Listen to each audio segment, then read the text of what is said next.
রাসূলুল্লাহ সাল্লাল্লাহু আলাইহি ওয়াসাল্লাম বলেন, কোন আল্লাহর বান্দা যদি এই 9 তারিখ জিলহজের আরাফার দিনে আল্লাহর কোন বান্দা যদি আল্লাহ তাআলার সন্তুষ্টির জন্য রোজা রাখে, কোন আল্লাহর বান্দা যদি আল্লাহ তাআলার সন্তুষ্টির জন্য এই রোজা রাখে, 9 তারিখ আরাফার রোজা যদি সে রাখে, আইয়ুকাফিরাস সানাতাল্লাতী ক্বাবলাহু ওয়াস সানাতাল্লাতী বাদাহু, আমি নবীজি আশা করছি, আল্লাহর কাছে প্রত্যাশা রাখছি, আল্লাহর ব্যাপারে আমি নবীজি এই ব্যাপারে আশাবাদী, আমি আশা করছি আল্লাহ রাব্বুল আলামিন যেই আল্লাহর বান্দা এই 9 তারিখের রোজা রাখবে, আল্লাহ তাআলা তার পিছনের 1 বছর এবং আগামী সামনের 1 বছর, মোট 2 বছরের গুনাহ আল্লাহ তাআলা মাফ করে দিবে। অর্থাৎ যে বছর আপনি পিছনে 1 বছর চলে গিয়েছে আর আগামী সামনের যে 1 বছর আছে, 2 বছরের যেই গুনাহ আপনার দ্বারা অতীতে হয়েছে এবং সামনে হবে, মাত্র একটা রোজা রাখার বিনিময়ে আল্লাহ তাআলা আপনার ওই সমস্ত গুনাহগুলোরে মাফ করে দিবে। আরেকটা হাদিস হযরত সাহাল ইবনে সাদ রাদিয়াল্লাহু তাআলা আনহু থেকে বর্ণিত, নবীজি সাল্লাল্লাহু আলাইহি ওয়াসাল্লাম বলেন, মান সামা ইয়াউমা আরাফাতা গুফিরা লাহু সানাতাইনি মুতাতাবিআইন। আল্লাহর নবী সাল্লাল্লাহু আলাইহি ওয়াসাল্লাম বলেন, কোন আল্লাহর বান্দা যদি এই যে আরাফার দিনের এই রোজাটা রাখে, আরাফার দিনের রোজাটা যদি আল্লাহকে সন্তুষ্ট করার জন্য রাখে, তাহলে ধারাবাহিক 2 বছরের গুনাহ আল্লাহ তাআলা তার মাফ করে দিবে। কুরবানির গোশত, চর্বি, চামড়া এগুলা কি বিক্রি করা জায়েজ আছে? কুরবানির পশুর কোনো কিছু পারিশ্রমিক হিসেবে দেওয়া জায়েজ নেই। অনেকে গোশত যারা বানায় তাদেরকে আমরা 2000 টাকা চুক্তি হয়েছে, কথার কথা, তারা আপনি 2000 টাকা না দিয়ে 3 কেজি গোশত দিয়ে দিলেন, 3 কেজি গোশতের দাম 2000 টাকার উপরে আসে, বললেন যে টাকা দিলাম না তোমাকে, 3 কেজি গোশত দিয়ে দিলাম, না জায়েজ, কোরবানি হারাম হয়ে যাবে। আল্লাহর নবী সাল্লাল্লাহু আলাইহি সাল্লামের নামে অনেকে কোরবানি দিতে চায়, সেই বিধানটা কি? বিদেশ অবস্থানরত ব্যক্তি কিভাবে কোরবানি করবে? ولا دماؤها ولكن يناله التقوى منكم. وعن سهل بن سعد رضي الله تعالى عنه أن النبي صلى الله عليه وسلم قال من صام يوم عرفة غفر له سنتين متتابعين أو كما قال النبي صلى الله عليه وسلم. সকলে আমরা মুহাম্মাদের সাথে দুরূদ ইব্রাহিম পড়ি, আল্লাহুম্মা সাল্লি আলা মুহাম্মাদ ওয়া আলা আলি মুহাম্মাদ কামা সাল্লাইতা আলা ইব্রাহিম ওয়া আলা আলি ইব্রাহিম ইন্নাকা হামিদুম মাজিদ. আল্লাহুম্মা বারিক আলা মুহাম্মাদ ওয়া আলা আলি মুহাম্মাদ كما باركت على إبراهيم وعلى آل إبراهيم إنك حميد مجيد. بختی کا چمکے ستارہ حاضری کا ہو اشارہ, دیکھ کر روضہ پیارا پھر کہے ہم خادم تمہارا بلغ العلا.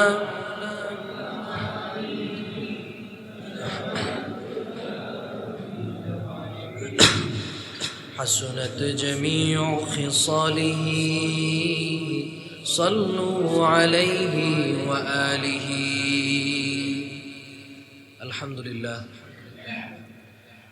আল্লাহ সুবহানাহু ওয়া তাআলার আলিশান দরবারে অসংখ্য শুকর এবং সুজুদ যে মহান রব্বুল আলামিন আমাদেরকে পবিত্র জিলহজ মাসের প্রথম জুমা, প্রথম দশকের প্রথম জুমায় অত্যন্ত বরকতপূর্ণ ফজিলতপূর্ণ এই মাসের প্রথম 10টি গুরুত্বপূর্ণ দিনের গুরুত্বপূর্ণ সময়ের গুরুত্বপূর্ণ একটা সপ্তাহের শ্রেষ্ঠতম দিনে আল্লাহ তাআলার পবিত্র ঘর মসজিদে এসে সালাতুল জুমা আদায় করার জন্য তৌফিক দিয়েছেন।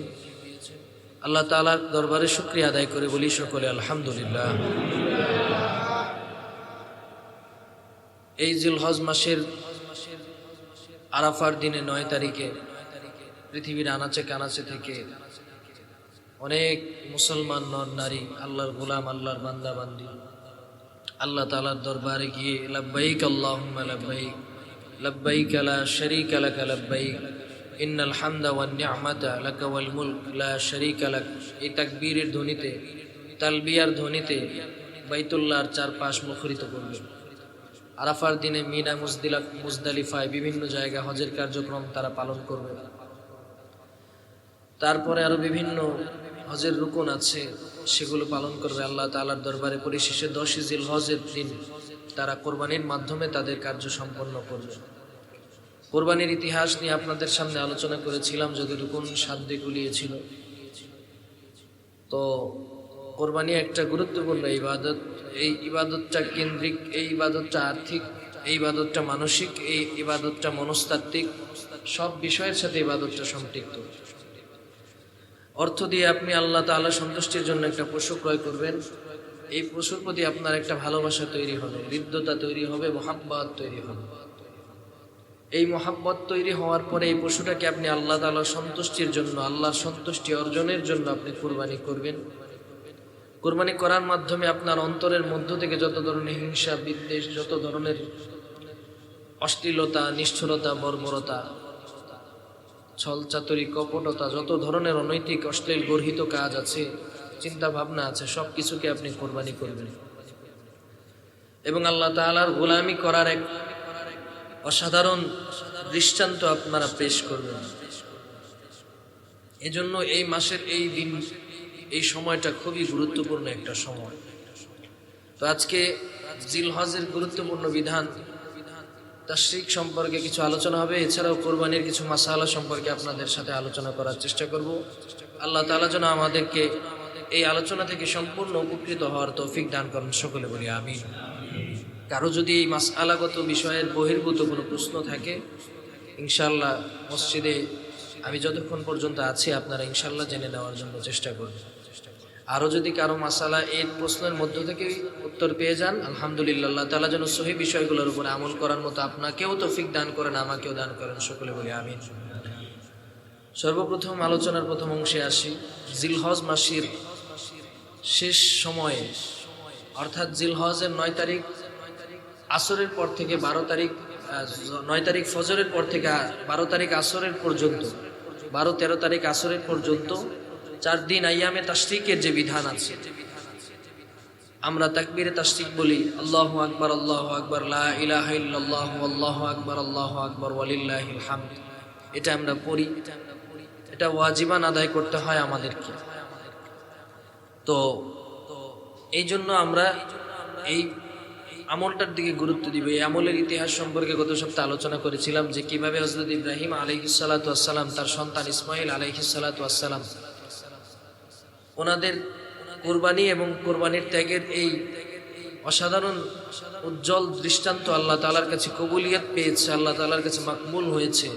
তারই সূত্রপাত ধরে আল্লাহ তাআলা এই কুরবানি এবং এই তাকবীরের বিধান আমার আপনার উপরে আল্লাহ তাআলা অর্পিত করেছেন। তো জিলহজের গুরুত্বপূর্ণ একটা বিধান হচ্ছে, আমল হচ্ছে তাশরিক। এই আমলটাকে গুরুত্বপূর্ণ বলার কারণ হচ্ছে আল্লাহ তাআলা নিজেই এই আমলটার সম্পর্কে ইনডাইরেক্টলি কোরআনে কারীমের মধ্যে বলেছেন। আল্লাহ বলেছেন, ওয়াজকুরুল্লাহা ফি আইয়ামিম মা'লুমাত, যে তোমরা নির্দিষ্ট দিনে আমি আল্লাহ তাআলার জিকির করো, আল্লাহ তাআলার প্রতি তোমরা তাকবীর পড়ো, জিকির করো, আল্লাহ তাআলাকে স্মরণ করো।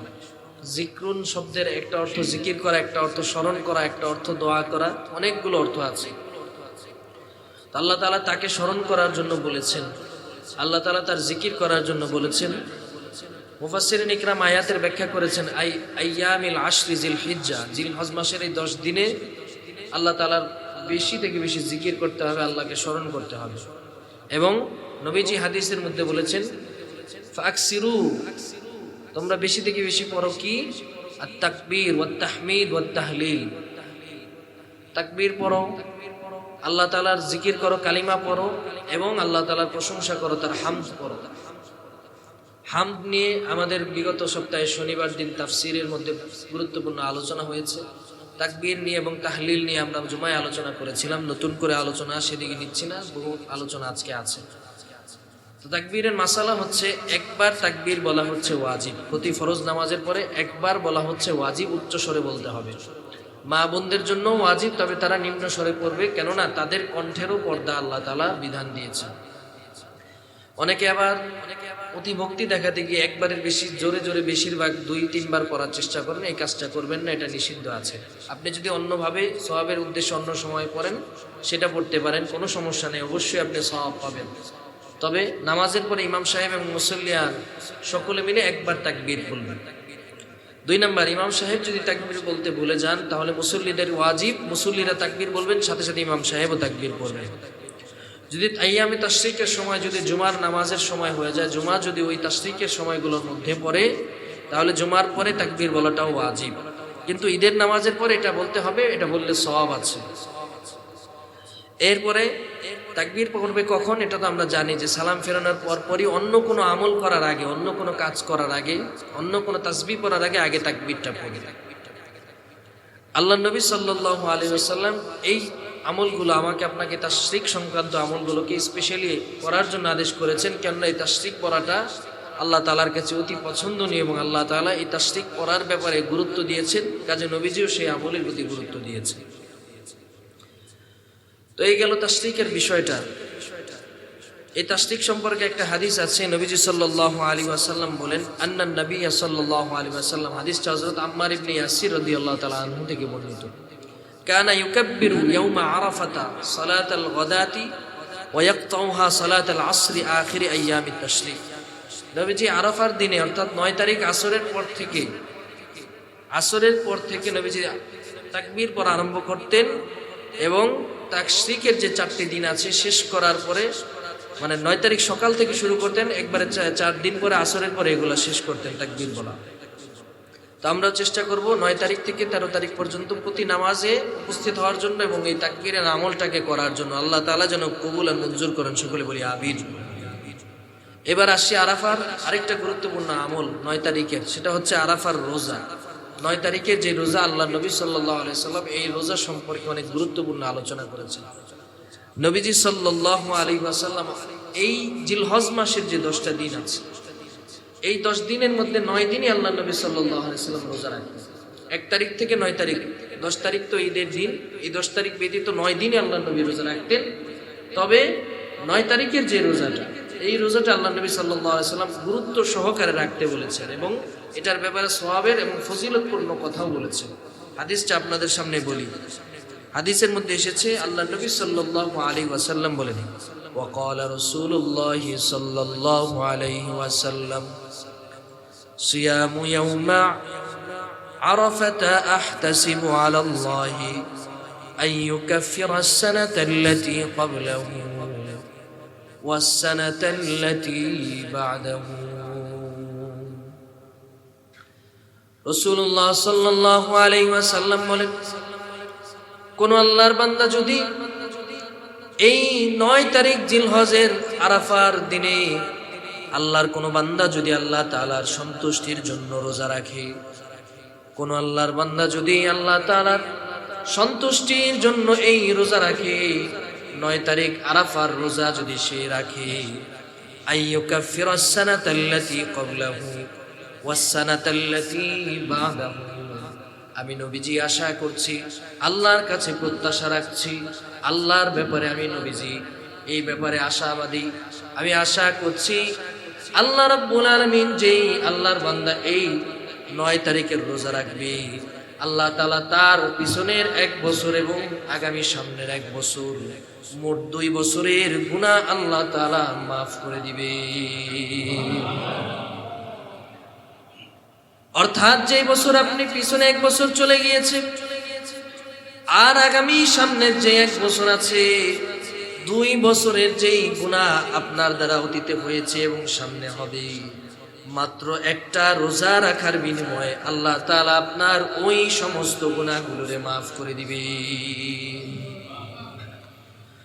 আরেকটা হাদিস হযরত সাহাল ইবনে সাদ রাদিয়াল্লাহু তাআলা আনহু থেকে বর্ণিত, নবীজি সাল্লাল্লাহু আলাইহি ওয়াসাল্লাম বলেন, মান সামা ইয়াউমা আরাফাতা গুফিরা লাহু সানাতাইনি মুতাতাবিআইন। আল্লাহর নবী সাল্লাল্লাহু আলাইহি ওয়াসাল্লাম বলেন, কোন আল্লাহর বান্দা যদি এই যে আরাফার দিনের এই রোজাটা রাখে, আরাফার দিনের রোজাটা যদি আল্লাহকে সন্তুষ্ট করার জন্য রাখে, তাহলে ধারাবাহিক 2 বছরের গুনাহ আল্লাহ তাআলা তার মাফ করে দিবে। দুইটা হাদিস আপনি একসাথে মিলান, একটাতে বলা হয়েছে আগের 1 বছরের গুনাহ মাফ, পরের 1 বছরের গুনাহ মাফ।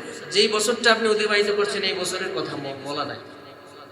এই হাদিসটার মধ্যে বলা আছে যে পরপর ধারাবাহিক 2 বছরের গুনাহ মাফ। তাহলে আগের হাদিসের সাথে এই হাদিসের সমন্বয় যদি করি, অর্থটা এমন দাঁড়ায় যে আল্লাহ তাআলা 2 বছরের গুনাহ মাফ করবেন। দেখা গেল আপনি যেই বছর আছেন এই বছরের গুনাহ মাফ হচ্ছে, হয়তো আগের বছরেরটা মাফ হচ্ছে অথবা পরের বছরেরটা। আর আগের হাদিসের দিকে লক্ষ্য করলে দেখা যায় যে 1 বছর আগের এবং 1 বছর পরেরটা মাফ হচ্ছে।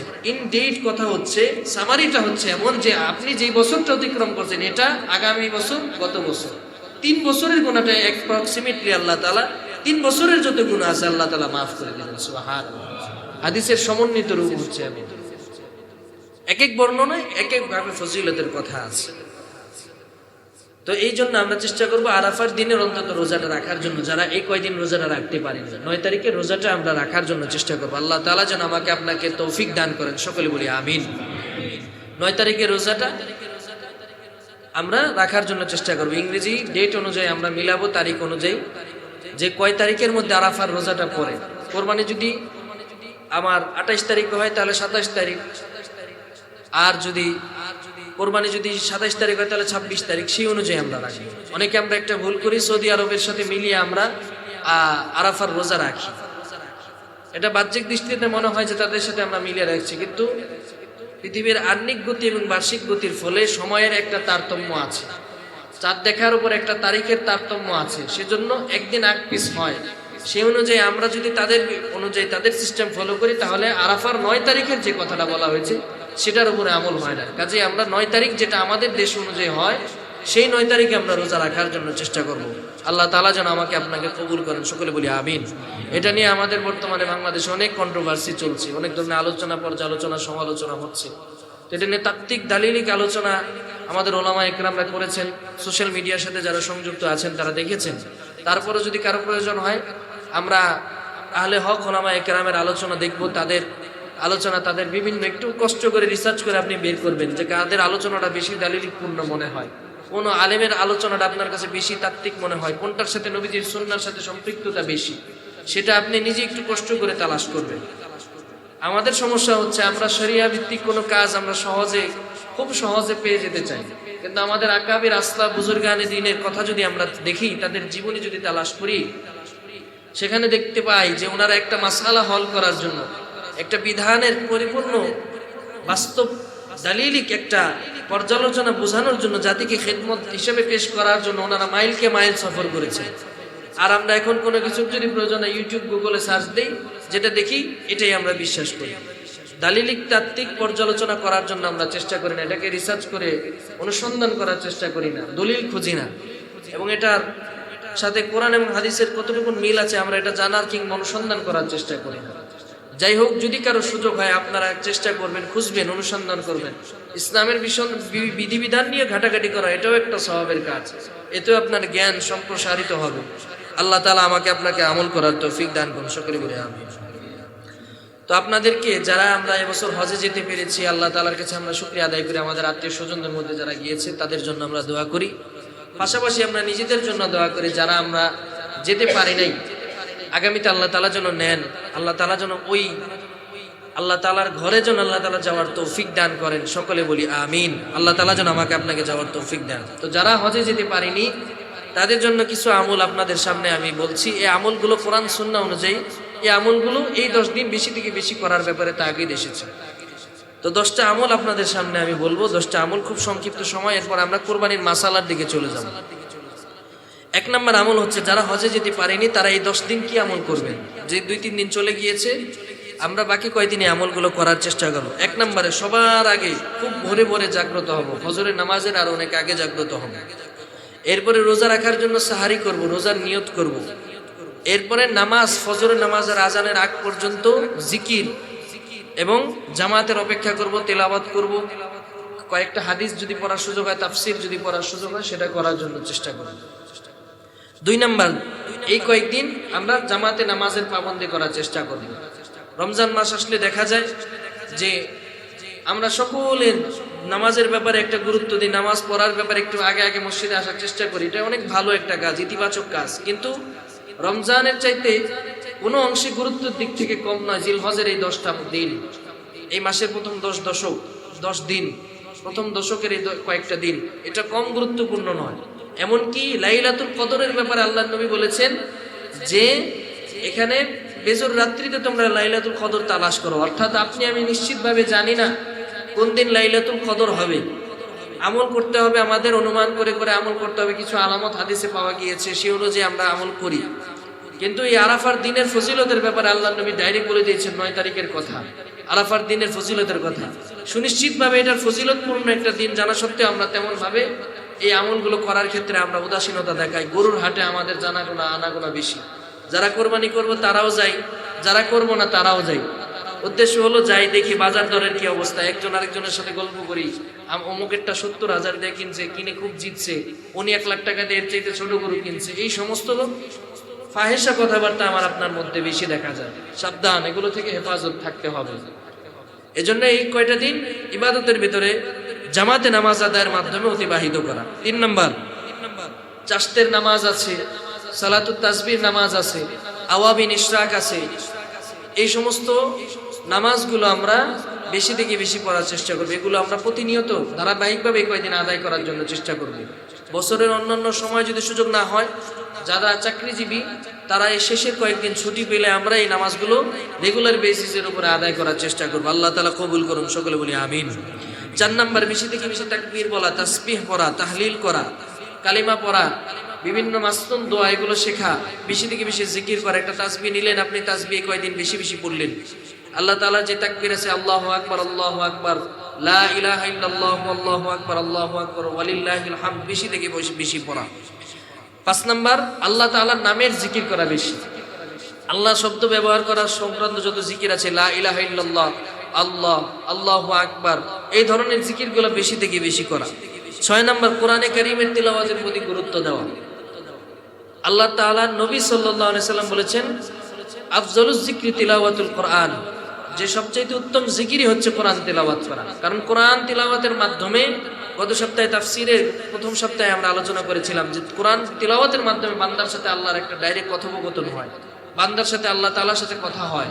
তো সেই হিসেবে কোরআন তিলাওয়াত করার মাধ্যমে আল্লাহ তাআলার সাথে বান্দার সংযোগ স্থাপন করা, সম্পর্ক স্থাপন করা সহজ হয়। এজন্য বেশি থেকে বেশি কোরআন তিলাওয়াত করব। 7 নম্বর, এই যে কয়টা রোজা আমরা রাখবো, এই রোজার পরে ইফতার করার ক্ষেত্রে আমরা নিজেদের আত্মীয় স্বজন যারা আছে তাদের সাথে সবাই মিলে ইফতার করার চেষ্টা করব। এতে ইফতার করানোর সওয়াব আপনি পাবেন, আবার আত্মীয় স্বজন তাদের সাথে আপনার একটা ভালো ইতিবাচক একটা মনোভাব, একটা সম্পর্ক, দূরত্ব এগুলো দূর হবে, সম্পর্কটা ভালো হবে, ভালোবাসার সম্পর্ক, মহব্বতের সম্পর্কটা বৃদ্ধি পাবে। এরপরে 8 নম্বর, দান সৎকার প্রতি গুরুত্ব দেওয়া।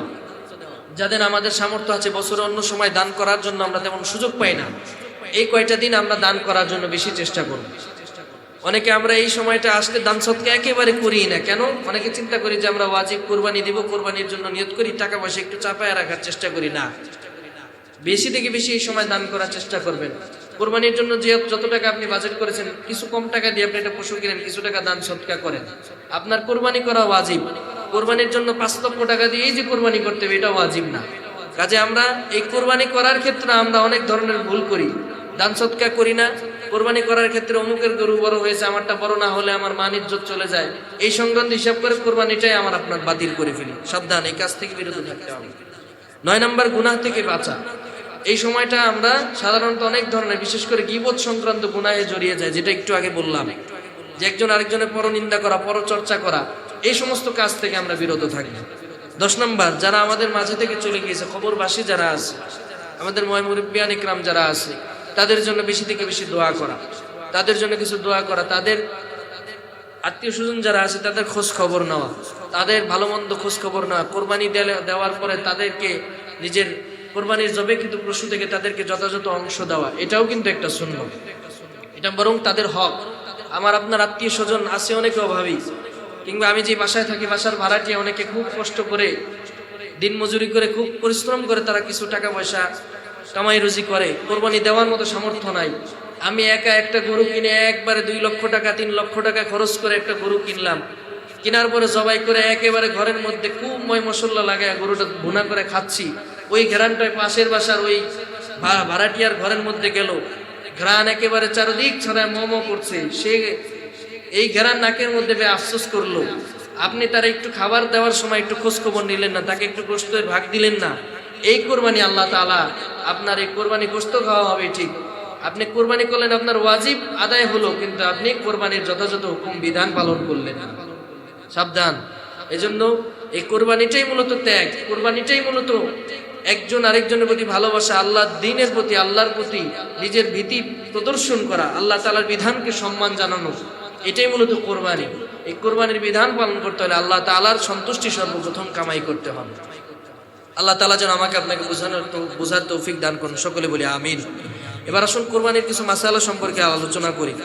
কিছু মাসালা আমাদের জানা দরকার, যে মাসালাগুলো আমরা যদি জানি আমার আপনার জন্য কোরবানি করাটা সহজ হবে। সম্মানিত হাজিরিন, মাসালাগুলো আপনাদের সামনে হানাফি মাযহাবের যে কিতাবগুলো আছে, ফতোয়ার বিভিন্ন কিতাব আছে, ফতোয়ায়ে শামী আছে, ফতোয়া আলমগিরি আছে, ফতোয়ায়ে সিরাজিয়া আছে, আল বাহরুর রায়েক আছে, বাদাইউস সানায়া আছে, বিভিন্ন যে ফতোয়ার কিতাব আছে সেখান থেকে সংগৃহীত করা, বিভিন্ন হাদিসের কিতাব থেকে সংগৃহীত করা। তো সবগুলো আরবি রেফারেন্স দেওয়া আপনাদের সামনে সম্ভব হবে না, শুধু বাংলা উত্তরগুলো আপনাদের সামনে দিচ্ছি যেহেতু সময় সংক্ষেপ। প্রথম প্রশ্ন, কোন পশু দ্বারা কোরবানি করতে হবে? পশুর ক্ষেত্রে ছাগল, ভেড়া, দুম্বা, এই জাতীয় ছোট যে পশুগুলো আছে এগুলো একজন সর্বোচ্চ কোরবানি করতে পারবে, এখানে 2 জনের ভাগাভাগি চলবে না। গরু, মহিষ, উট এটা 7 বা তার কম ভাগে কোরবানি করা যায়, সর্বোচ্চ 7 ভাগ, এর বেশি দেওয়া জায়েজ নাই। এটা সহিহ মুসলিমে 1318 নম্বর হাদিস এবং বাদাইউস সানায়ের 4 নম্বর খণ্ড 205 নম্বর পৃষ্ঠা। 4 নম্বর খণ্ডের মধ্যে বাদাইউস সানায়ের কিতাব, এই ফতোয়ার কিতাবের মধ্যে কোরবানি সংক্রান্ত আলোচনা আছে। এই 205-200 পৃষ্ঠার পর থেকে আমরা যদি সুযোগ হয় দেখার চেষ্টা করবো ইনশাআল্লাহ। এবার আসি কয় প্রকার জন্তু দ্বারা কোরবানি করা জায়েজ? উত্তর হচ্ছে 4 প্রকার প্রাণী ছাড়া অন্য কোনো পশু দ্বারা কোরবানি জায়েজ নয়। 1 নম্বর ভেড়া, 2 নম্বর ছাগল, 3 নম্বর গরু, 4 নম্বর উট। এখন দুম্বা, ভেড়া এবং মহিষ এগুলো গরুর প্রজাতির মধ্যে অন্তর্ভুক্ত। দুম্বা যেহেতু একটু বড়, ভেড়া আবার ছাগলের ক্লাসের মধ্যে, শ্রেণীর মধ্যে চলে যায়, আর মহিষটা গরুর শ্রেণীভুক্ত, তো ওগুলোর মধ্যে সামিল হয়ে যাবে। আর যেসব প্রাণী বন্য এবং গৃহপালিত প্রাণীর মিশ্র প্রজননে জন্ম লাভ করে, সেগুলো যে ওই প্রাণীর যে মা যে প্রাণীটা সেটা শ্রেণীর মধ্যে গণ্য হবে। এবার আসেন জন্তুর বয়স কত হতে হবে? গরু বা মহিষ 2 বছরের কম এবং উট 5 বছরের কম না হওয়া শর্ত, অর্থাৎ এর কমে হলে কোরবানি করা জায়েজ নাই। ভেড়া, ছাগল এবং অন্য যেসব বন্য প্রাণী এগুলোর মাঝখানে যেগুলোর জন্ম সেগুলো হচ্ছে 1 বছরের কম হলে কোরবানি করা জায়েজ নয়। তবে দুম্বা যদি 6 মাস পেরিয়ে 7 মাসে পদার্পণ করে তা দ্বারা কোরবানি করা জায়েজ, দেখতে দেখা যায় 1 বছরের প্রাণীর মতো। আরেকটা বিষয় হলো প্রাণী এমন মোটা তাজা হওয়া শর্ত যা 1 বছর বয়সী দুম্বার সাথে মিশে বা এরকম দেখা যায়, তাহলে ওইভাবে সেটা কোরবানি করতে পারবেন। এরপরে আসেন প্রশ্ন, কোরবানির জন্য ক্রয়কৃত পশু যদি মারা যায় বা হারিয়ে যায় বা যদি চুরি হয়ে যায়, অনেক সময় এমন হয় না, সেক্ষেত্রে কি? যে বড় লোক বিত্তশালী তার জন্য কোরবানির নিয়তে যদি ক্রয়কৃত পশুটা মারা যায়, অন্য একটি পশু আবার কিনে কোরবানি করা ওয়াজিব। এটা আপনি আপনার সামর্থ্য অনুযায়ী বুঝতে পারবেন যে আপনি আদৌ কি কোরবানি করার সামর্থ্য রাখেন কিনা, আরেকটা পশু কেনার সামর্থ্য আপনার আছে কিনা। আর গরিবের জন্য ওয়াজিব নয়। কোরবানির পশু যদি হারিয়ে যায় বা চুরি হয়ে যায় বা একটা পশু ক্রয় করার পর কোরবানির দিন সমূহের মধ্যে ওই পশুটা যদি আবার ফেরত পায়, তাহলে যার টাকা পয়সা আছে সে যেটা খুশি সেটা জবাই করতে পারে। একটা পশু কিনছেন, হারায় গেছে, আবার আরেকটা কিনছে, কেনার পরে ওই আগেরটা ফেরত পেয়েছে, তাহলে যারা টাকা পয়সা আলা তাদের জন্য যে কোনো একটা কোরবানি করতে হবে। কিন্তু দরিদ্র যে উনি, তার জন্য 2টাই জবাই করতে হবে। প্রশ্ন হলো কেন করতে হবে? উত্তর হলো যেহেতু গরিবের উপরে কোরবানি ওয়াজিব না, সামর্থ্যবান সে না, তারপরে সে কোরবানি নিজের উপরে ওয়াজিব করেছে, এজন্য তার কোরবানির ওয়াজিব আদায় হওয়ার জন্য 2টাই কোরবানি করতে হবে। এরপরে আসেন কোন পশু দিয়ে কোরবানি করা উত্তম? হাদিসের মধ্যে এসেছে ভেড়ার চেয়ে দুম্বা উত্তম, ছাগি যে বকরির চেয়ে খাসি উত্তম। যদিও দামে গোশতের দিক থেকে সমান পরিমাণ হয়, তবে যেহেতু হাদিসের মধ্যে বলা আছে সেক্ষেত্রে একটার চেয়ে তার একটা উত্তম। তবে যেগুলো দিয়ে কোরবানি করবেন হয়ে যাবে ইনশাআল্লাহ। তবে গরুর এক ভাগ, যদি এই বিষয়টা আমরা একটু স্পষ্ট হই, গরুর একটা ভাগ আপনি এক জায়গায় দিলেন, এক ভাগ কোরবানির চাইতে ছাগলের এক ভাগ কোরবানির, একটা ছাগল কেনার টাকা এর চাইতে কম, তাহলে আপনি ছাগল দিয়ে কোরবানি করার চেষ্টা করবেন। তাহলে একটা আস্ত পশু দিয়ে কোরবানি করার একটা হক আদায় হয়, সেটা চেষ্টা করার জন্য আপনারা চেষ্টা করবেন ইনশাআল্লাহ। এরপরে আসেন যে কুরবানি কখন করলে উত্তম। কুরবানি যেহেতু আমরা জানি 3টা দিন আছে, তবে প্রথম দিন কুরবানি করার উত্তম। অবস্থা থাকলে রাতেও কুরবানি করতে পারবেন, তবে ঈদের নামাজের পরে কুরবানিটা করে ফেলাটা উত্তম। এবার আসেন ত্রুটিযুক্ত এই জন্তুর কুরবানির বিধান কি, যে পশুটা ত্রুটিযুক্ত হয়েছে। কুরবানির জন্তুতে কি কি ত্রুটি থাকলে কুরবানি করা জায়েজ নেই। এক্ষেত্রে বলবো যে যেসব জন্তু দ্বারা কোরবানি জায়েজ নেই সেগুলোর মধ্যে হলো এই শ্রেণীগুলো, এই রোগগুলো যদি থাকে তাহলে নাই, জায়েজ হবে না। সেগুলো হলো উভয় চোখ বা এক চোখ অন্ধ, অথবা এমন খোরা হয়েছে যেটি দ্বারা কোরবানির স্থান পর্যন্ত যাইতে পারে না, হাঁটতে পারে না। কান বা লেজ কাটা, জন্ম হতে কান অথবা লেজ নাই এমন এমন ছাগল যা ঘাস কুটা খায় না, যেগুলো খড়কুটা খায় না, নাপাক বস্তু খায়, চর্মরোগ আক্রান্ত, একেবারে চামড়া নষ্ট হয়ে গিয়েছে, বা এই জন্তুটা পুরুষও না মহিলাও না, এরকম যদি হয় তাহলে এটা দিয়েও কোরবানি জায়েজ নয়। অতিরিক্ত দুর্বল বা যে সমস্ত প্রাণীর কান বা লেজের বেশিরভাগ কাটা, দৃষ্টিশক্তি বেশিরভাগ নষ্ট, একেবারে চোখ প্রায় অল্প কিছু দেখে, সামান্য দেখে, অথবা এমন দাঁত ছাড়া প্রাণী যেটা ঘাস খেতে পারে না, দাঁতই নাই, ঘাস খেতে পারে না, এই সমস্ত প্রাণী দ্বারা কোরবানি করা নাজায়েজ, কোরবানি করা যাবে না। এরপরে আসেন যে খাসির ক্ষেত্রে শিং ভাঙা বা শিংবিহীন প্রাণী, উন্মাদ, তবে ঘাসকোটা খায়, হালকা চর্ম রোগ আক্রান্ত, বেশিরভাগ চর্ম নষ্ট হয় নাই, মোটা তাজা আছে, কোরবানির মতো দেখা যায়, তো আর জন্ম থেকে কান নাই এমন না, কান একটু ছোট, তাহলে এগুলো দ্বারা জায়েজ আছে। একেবারে যে পশুটা একেবারে খুব খারাপ অবস্থা, সেক্ষেত্রে কোরবানির ক্ষেত্রে নাজায়েজ বলা হয়েছে, এছাড়া সহজ করা হয়েছে। এরপরে কোরবানির নিয়তে যদি সুস্থ জন্তু ক্রয় করি, এরপরে অসুস্থ হলে সেটা কি করব। একই মাসালা, বিত্তবান ব্যক্তি কোরবানির নিয়তে সুস্থ জন্তু ক্রয় করার পর রোগাক্রান্ত হয়ে যায়, এমন রোগ যেটা আর সারা সম্ভব নয়, প্রাণীটা মারা যাবে, তাহলে আরেকটা কোরবানি করবে। গরিবের জন্য এটা করতে হবে না। এরপরে আসেন কুরবানির পশু জবাইয়ের মুহূর্তে, জবাই করবেন, এই সময় পশুটা পালায়া গেছে, একটু ব্যথা পেয়েছে, এই সময় যদি পালায় তৎক্ষণাৎ ধরা পড়লে আমাদের মাযহাব অনুযায়ী কোরবানি করা জায়েজ, আমরা কোরবানি করে ফেলবো। অনেক জায়গায় কোরবানির নামে মোরগ জবাই করা হয়, এটা নাজায়েজ। কোরবানির দিন মোরগ জবাই করবেন, মুরগি জবাই করবেন, এটা নাজায়েজ না, তবে কোরবানির নিয়তে মোরগ জবাই বা মুরগি জবাই করা যাবে না। এরপর আসেন ভাগে কোরবানি সংক্রান্ত কিছু মাসালা আমরা জানি, খুবই গুরুত্বপূর্ণ মাসালা। এটা আমরা এই প্রথম মাসালায় বলেছি যে ছাগল, ভেড়া, দুম্বাতে একজনের বেশি কোরবানি করতে পারবে না। এছাড়া গরু, মহিষ, উঠে 7 ভাগে কোরবানি করা যায়, কারো 7 কারো অংশ 7 ভাগের 1 ভাগের কম হতে পারবে না। যদি অংশ 7 ভাগের 1 ভাগ অপেক্ষা কম হয় তাহলে কারো কোরবানি জায়েজ হবে না। 7 ভাগে ধরেন কথার কথা আসছে 20,000 টাকা করে, এখন এই 1 ভাগই আপনারা 2 জনে দিতে চাচ্ছেন, সেক্ষেত্রে হবে না, যে কোনো 1 ভাগ নিতে হবে সমান হিসাব অনুযায়ী। এরপরে মাসালা, 2 ব্যক্তির অর্ধেক করে কোরবানির পশু ক্রয় করে কোরবানি করলে জায়েজ, তবে গোস্ত ভাগ করার ক্ষেত্রে পরিমাপ করে ভাগ করতে হবে, অনুমান করে ভাগ করা যাবে না, যে ঠিক আছে আপনি তো আমার বড় ভাই মানুষ, জানেন আপনি নেন না, পরিমাপ করে আপনি ভাগ করবেন। তবে পা, মাথা, চামড়া এগুলো আপনারা অনুমান করে ভাগ করতে পারবেন, গোস্তটা আপনারা পরিমাপ করে ভাগ করবেন। শরীকদের মধ্যে যদি একজনের উদ্দেশ্য থাকে শুধু গোস্ত খাবে, সে কোরবানির নিয়ত করে নাই, তাহলে এক্ষেত্রে কারো কোরবানি জায়েজ হবে না। শরীকদের মধ্যে কারো অংশ, উপার্জিত অংশ, খুবই গুরুত্বপূর্ণ প্রশ্ন, মাসালাটা খুবই গুরুত্বপূর্ণ। কারো অংশ 20,000 টাকা একজনের অংশ এসেছে, আপনি জানেন এই লোকটার টাকার ইনকাম অ্যামাউন্ট অধিকাংশই হারাম বা পুরাটাই হারাম, এমন যদি জানেন লোকটার ব্যাপারে, তাহলে তাকে কোরবানির ভাগিদার যদি আপনি করেন, তাহলে কারো কোরবানি আদায় হবে না, সই হবে না। হাদিস, এই ফতোয়াটা বাদায়ে সানায়ের 4 নম্বর খণ্ডে 207 নম্বর পৃষ্ঠায় আছে। কেউ ওয়াজিব, কেউ নফল কোরবানি নিয়ত করলে কোরবানি হবে। যদি 7 শরিক একটা গরু ক্রয় করে, 4 জনের মধ্যে ওয়াজিব, তাদের উপরে কোরবানি, 3 জন নফল আকারে দিচ্ছেন, মানে কোরবানি ওয়াজিব না তারপরও দিচ্ছেন, তাহলে সর্বসম্মতিক্রমে কোরবানি দেওয়া জায়েজ, কোনো সমস্যা নাই। এরপরে 7 শরিকের একজন কোরবানির পূর্বে মারা গেল, কোরবানির নিয়ত করেছে কিন্তু কোরবানির 2 দিন আগে মারা গিয়েছে, এক্ষেত্রে বিধান কি? একটা গরু ক্রয় করেছে, একজন কোরবানির পূর্বে মারা যায়, তাহলে ওয়ারিশগণের অনুমতি পাওয়া গেলে কোরবানি করতে পারবে। যদি ওনার ছেলে উনি যদি বলে যে হ্যাঁ বাবা কোরবানি করতে চেয়েছে, আপনি কোরবানি দেন, সমস্যা নেই, কিন্তু ওনার যদি নিষেধ করে তাহলে কোরবানি দিতে পারবেন না। এরপরে আসি, কুরবানির গোশত কিভাবে আপনি বন্টন করবেন, এটা আমরা সকলে জানি। এক ভাগ গরিব মিসকিনকে, এক ভাগ আত্মীয় স্বজন, এক ভাগ পাড়া প্রতিবেশীকে দিবেন। তবে আপনি যদি আত্মীয় স্বজনদেরকে বেশিরভাগ অংশদান একটু কম বেশ করেন, কোনো সমস্যা নেই, তবে চেষ্টা করবেন সমান সমানভাবে দেওয়ার জন্য, বা গরিব দুঃখীদেরকে বেশি দেওয়ার জন্য, মিসকিনদেরকে বেশি দেওয়ার জন্য, নিজে কম খাওয়ার জন্য চেষ্টা করবেন। আমাদের সমাজে দেখা যায় উল্টা, কোরবানির আগে 2টা ডিপ ফ্রিজ কিনে, একটা কোরবানির মধ্যে নিজের যত গরুর গোশত আছে সব ভরবে, আরেকটা হলো আত্মীয় স্বজনদের থেকে যা আসবে সব ভরবে। এরকম করে না আমাদের সমাজের মানুষেরা? এই জন্য চেষ্টা করবেন কোরবানির মধ্যে যা কোরবানি করবেন বেশিরভাগ সদকা করে দেওয়ার জন্য, দান করে দেওয়ার জন্য। তবে কোরবানির গোশত নিজেও খাবেন, এটা খাওয়াটা সওয়াব, মুস্তাহাব আমল। এরপরে আসি আমরা, এই কোরবানির গোশতটা ঈদুল আজহার দিন সর্বপ্রথম এই গোশত দিয়ে খাবার খাওয়া সুন্নত। আল্লাহ নবী সাল্লাল্লাহু আলাইহি সাল্লাম এটা পালন করতেন। অর্থাৎ ঈদগাহে যাওয়ার আগে কোনো কিছু না খেয়ে, ঈদুল ফিতরের সময় আমরা যেমন বাসা থেকে মিষ্টি খেয়ে আসি, এটা সুন্নত। ঈদুল আজহার মধ্যে সম্পূর্ণ বিপরীত। ঈদের দিন আমরা কিছু না খেয়ে কোরবানি করে কোরবানির গোশত দিয়ে সর্বপ্রথম আমরা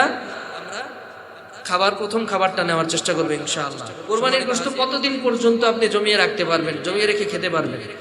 অনেকে মনে করে যে 3 দিনের বেশি জমায়ে রাখা খাওয়া জায়েজ নেই, এটা আগে প্রচলন ছিল, এখন এই মাসালাটা ক্লিয়ার হয়েছে অনেকের কাছে। 3 দিনের বেশি রেখে খাওয়া জায়েজ আছে। আবার এমন করেন না সব জমায়া একবারে সারা বছর ধরে খাইলেন, এই কাজ করবেন না।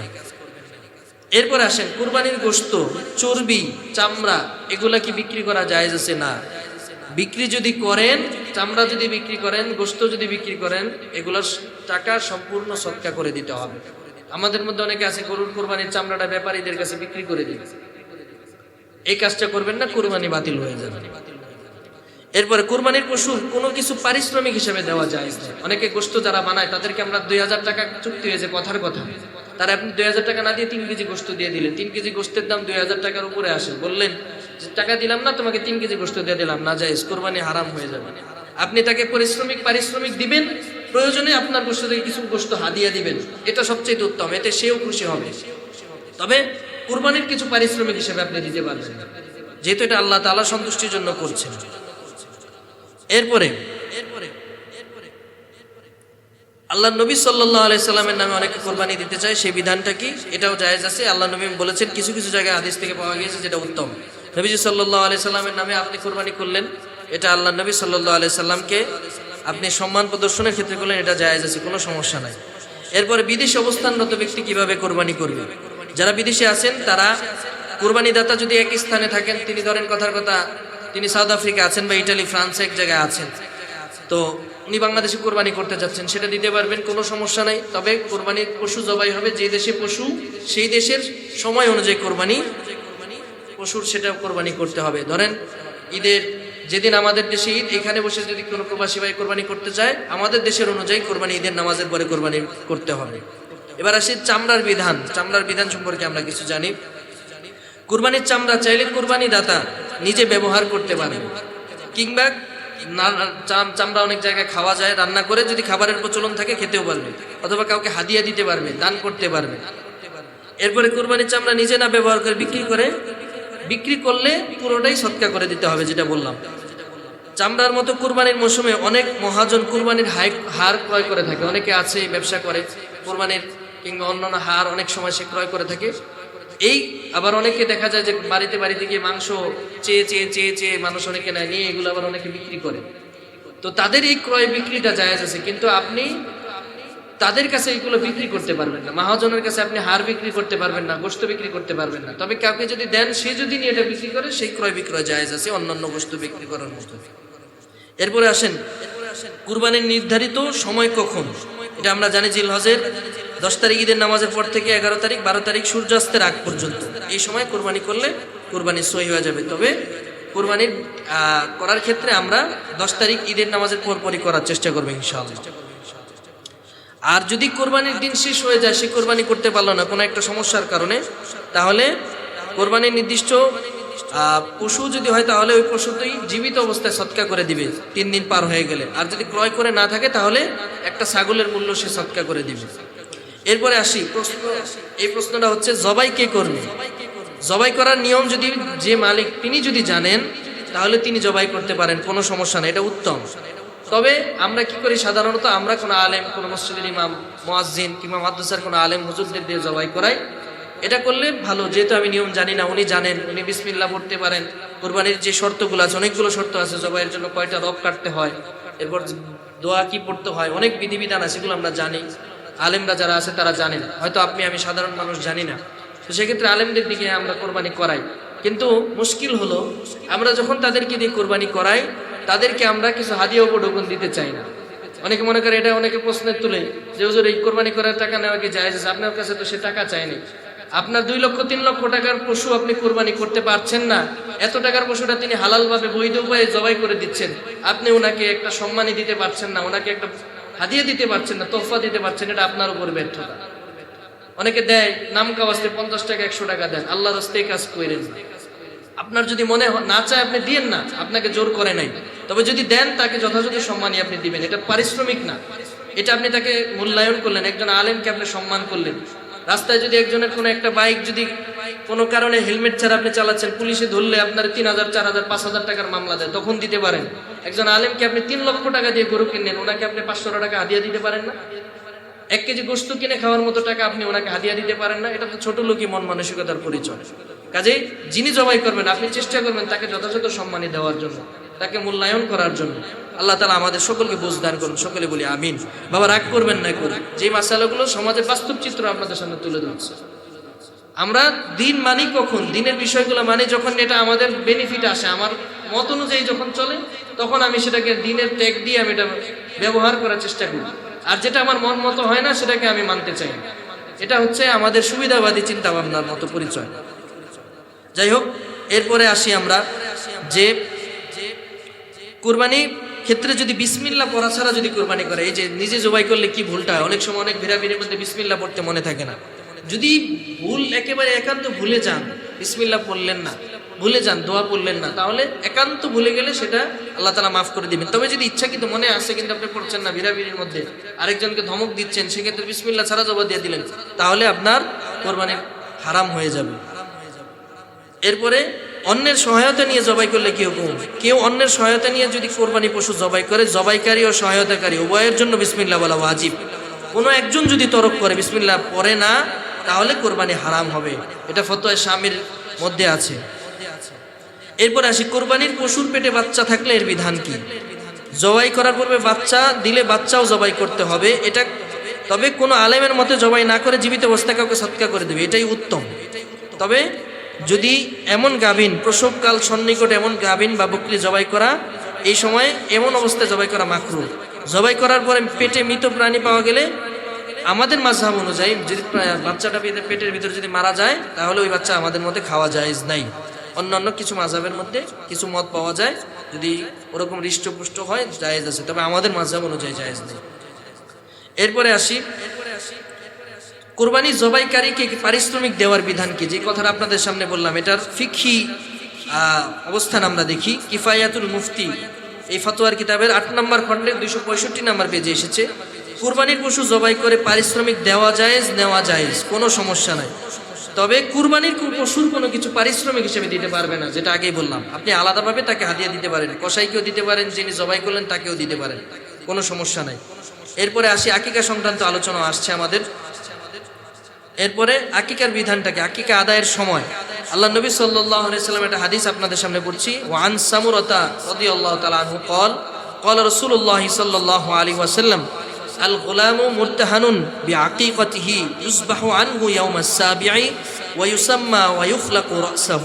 হযরত সামুরা ইবনে জুনদুব রাদিয়াল্লাহু তাআলা আনহু থেকে বর্ণিত, রাসূলুল্লাহ সাল্লাল্লাহু আলাইহি ওয়াসাল্লাম বলেছেন, প্রতিটি সন্তান আকিকার সাথে দায়বদ্ধ অবস্থায় থাকে, বন্ধক অবস্থায় থাকে। মানে আকিকা দেওয়ার সাথে সন্তানের বন্ধকি ছুটানোর যে একটা অবস্থান থাকে, এই অবস্থায় থাকে। টাকা দিবেন, আপনার বন্ধকি মাল সামান আপনি ফেরত পাবেন, এরকম আকিকা দিবেন, এই বন্ধক থেকে আপনার সন্তান মুক্তি পাবে, দায়বদ্ধতা থেকে মুক্তি পাবে। সন্তান জন্মের 7ম দিনে আকিকা করতে হয় এবং এরপরে সন্তানের একটা সুন্দর নাম রাখতে হয় এবং মাথা হলক করতে হয়। এরপরে এই হাদিসের অবস্থান হল হাদিসটা সহি পর্যায়ের, হাদিসের সনদ নিয়ে কোনো ধরনের কোনো সমস্যা নেই। এখন আমাদের আলোচ্য বিষয় হলো, কেউ যদি নির্ধারিত এই 7 দিনে বা 14 দিনে বা 21 দিনে আকিকা করতে পারলো না, তাহলে বড় হয়ে আকিকা করতে পারবে কিনা, এবং কুরবানির পশুর সাথে আকিকার অংশ মিলাতে পারবে কিনা, খুবই গুরুত্বপূর্ণ প্রশ্ন। বিগত এক সপ্তাহের মধ্যে এই প্রশ্নটাই আমার কাছে সবচেয়ে বেশি এসেছে যে হুজুর কুরবানির সাথে আকিকার মিল করতে পারবো কিনা, আকিকার গোশত খেতে পারবো কিনা।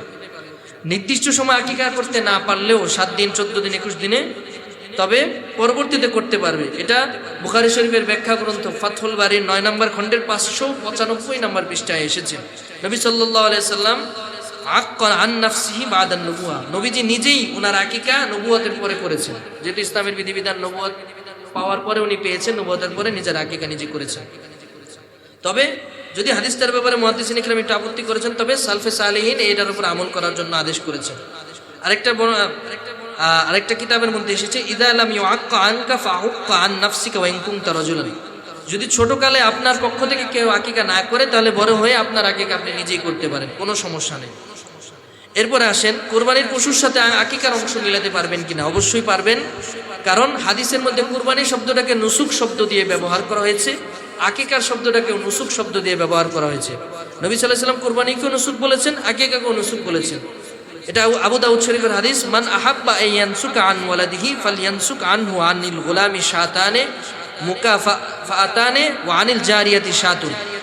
যে ব্যক্তি, হাদিসের অর্থটা হচ্ছে যে ব্যক্তি নিজের সন্তানের পক্ষ থেকে আকিকা করতে চায়, নুসুক করতে চায়, জবাই করতে চায়, সে যেন ছেলে সন্তানের জন্য 2টা বকরি বা 2টা খাসি জবাই করে, এবং একই ধরনের পশু অর্থাৎ একটা খাসি অথবা একটা বকরি নিজের কন্যা সন্তানের জন্য জবাই করে। ছেলে হলে 2টা, মেয়ে হলে 1টা। কোরবানির ক্ষেত্রে যদি মিলাতে চান 2 ভাগ ছেলের জন্য, 1 ভাগ মেয়ের জন্য। এবং আকিকার গোশত আপনি নিজেও খেতে পারবেন, পরিবারকে খাওয়াতে পারবেন, কোনো সমস্যা নাই। এরপর আনাস ইবনে মালিক রাদিয়াল্লাহু তাআলা আনহু থেকে বর্ণিত একটা হাদিস আছে, যে ব্যক্তি সালাত আদায়ের পূর্বে জবাই করলো, অর্থাৎ নামাজের পূর্বে জবাই করলো, সে যেন নিজের জন্য জবাই করলো। আর যে ব্যক্তি সালাত আদায়ের পর জবাই করলো তার কুরবানি পূর্ণ হলো। অর্থাৎ নামাজের আগে যদি কেউ কুরবানির পশু জবাই করে তাহলে কুরবানি আদায় হবে না, এটাই বোঝানো গেল। এরপরে আসেন যে কুরবানির অংশের মাঝে যদি কেউ আকিকার নিয়ত করে তাহলে তার আকিকা আদায় হয়ে যাবে, কেননা আকিকাও আল্লাহ তাআলার সন্তুষ্টি অর্জনের একটা দিক। অনেকে মনে করে যে কুরবানির সাথে আকিকার নিয়ত আবার কিভাবে করা যায়, এবং সন্তান পেয়ে আল্লাহ তাআলা নিয়ামতের শুকরিয়া উদ্দেশ্যে আদায় করা হয়। আকিকাও মূলত আল্লাহ তাআলা সন্তুষ্টি অর্জনের উদ্দেশ্য, কুরবানিও মূলত আল্লাহ তাআলা সন্তুষ্টি অর্জনের উদ্দেশ্য। তো 2টা উদ্দেশ্য, 2টা নিয়ত যেহেতু এক, করা যাবে, কোনো সমস্যা নাই। তবে উত্তম হলো যদি সুযোগ থাকে, যদি পারেন, সামর্থ্য যদি কুলায়, আকিকা আপনি আলাদা করবেন, কুরবানি আলাদা করবেন। আপনি 1 বছর আগে 1 বছর পরে করলেন, অথবা একসাথে করলেন, একটু কম, যেটা ভাগে একটু কম ছোট পশু আনলেন সেটাতে আপনি ভাগ দিলেন, কোনো সমস্যা নাই। আল্লাহ তাআলা আমাদের সকলকে এই কথাগুলোর উপর আমল করার মতো তৌফিক দান করুন, সকলে বলে আমিন।